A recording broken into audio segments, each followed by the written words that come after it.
Hello, salut, honneur.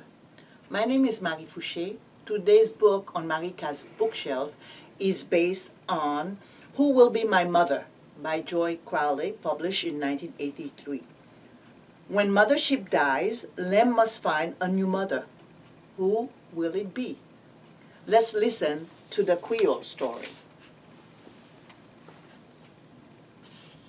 Qui est-ce qui poil maman? Maman mouton mouri. Ti mouton pa gen maman encore. Ti mouton dit, ma, qui est-ce qui poil maman? Ti mouton ale wè yon choual li di, choual, est-ce qu'on ka maman? Choual la répond, moi c'est yon choual, moi pas ka maman. Ti mouton ale wè yon taureau li di, taureau, est-ce qu'on ka maman? Taureau a répond, moi c'est yon taureau, moi pas ka maman.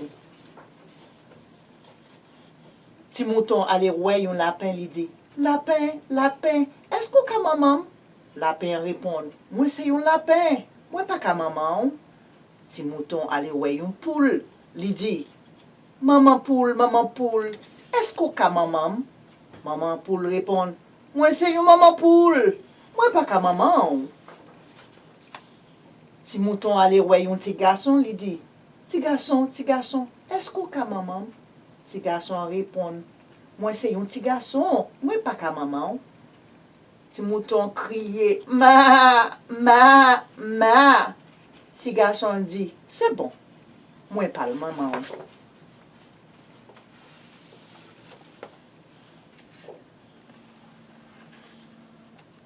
Sans penser de l'histoire ça, moi souhaité ou t'es apprécié li. Retournez pour une autre histoire. Na ouais.